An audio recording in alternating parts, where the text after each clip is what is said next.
बात में आई है वो ये है कि 650 तक तो ये दावत देते रहे, दावत देते रहे, दावत देते रहे, कौम अड़ी रही, अड़ी रही, अड़ी रही, अड़ी। इसके बाद वो कौम खत्म कर दी गई। उसके बाद भी 300 बरस तक हजरत नूह जो है उन लोगों के साथ रहे बाकी।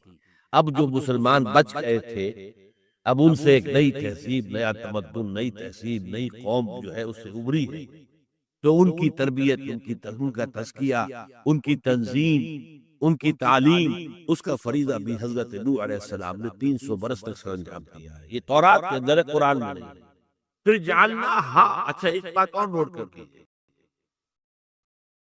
क्योंकि आलमी तमाम जहान वालों के लिए हमने निशानी बना दी। तो हजरत नूह अलैहिस्सलाम का जिक्र जो है हिंदुस्तान में जो इनके बड़े बड़े स्क्रिप्चर्स हैं उनके अंदर एक शख्स गुजरा है अभी बादिए करीब में, डुबाइस लिखेंगे उससे, लेकिन ये कि फ्रेंच था और फ्रांसीसी जुबान में आखिरी लफ्ज जो है वो बोलता नहीं है, डुबाई कहेंगे। तो जैसे मॉरिस बुकाय, हालांकि बुकेल अगर पढ़ेंगे अंग्रेजी में तो मॉरिस बुकेल बनता है, लेकिन वो मॉरिस बुकाय। ये शख्स 40 बरस तक हिंदुस्तान में रहा और इसने हिंदुओं के स्क्रिप्चर्स, उनके जो मुकद्दस जो सहीफे हैं, किताबें, उनका मुताला किया। वो इस नतीजे पर पहुंचा है कि मनु जो एक बुजुर्ग शख्सियत जिसका जिक्र है हिंदुओं के यहाँ, मनु ये महानू थे। महानू, बहुत बड़े नू। महा का लफ्ज जो है हिंदी में बड़े, आत्मा रूह, महात्मा बहुत बड़ी रूह, महात्मा वो बहुत ही ऊंची रूहानी शख्सियत महात्मा कहलाए। भारत, महाभारत, हर हिंदू के दिल में जो लिखा हुआ है कि महाभारत दोबारा कायम हो जाए। ये पूरा पाकिस्तान, ईस्ट पाकिस्तान, ये सब नेपाल, भूटान, श्रीलंका, ये सब हिंदुस्तान के अंदर मुद्गम होकर महाभारत, बड़ा भारत कायम। तो महानूह से वो नूह बन गया है।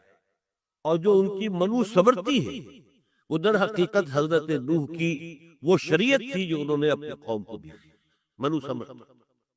वल्लाहु आलम, मैं ये समझता हूँ चूंकि उसमें यह है कि महानूह जो है एक बड़ा हड़ आया था, बहुत बड़ा सैलाब आया था, तो कश्ती में से जो लोग बचे थे उनमें से कुछ यहाँ भी आ गए थे।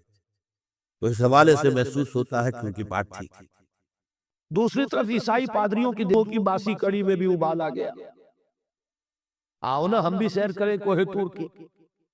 मुसलमान इस वक्त दबे हुए तो है, जरा हम भी कुछ अपना गुस्सा निकाल ले। और मुसलमानों पर उनका तबलीगी हमला दो सूरत में हुआ। अभी इसको समझने की जरूरत है। ईसाइयत वाली बात में ट्रांजिएंट पीरियड था, अगरचे अभी तक मिशनरीज हैं, काम कर रहे हैं बेतहाशा। पाकिस्तान में तो जितना फरोग हुआ है आजादी के बाद, उसका 100वां हिस्सा भी पहले नहीं था। लेकिन असल में पूरे हिंदुस्तान के एतबार से अब गौर कीजिए तो ये हिंदुओं का हमला मुसलमानों पर दो मुख्तलिफ शक्लों में हुआ है। एक खालिस रजाती और तंग नजराना अंदाज में मुखालिफत,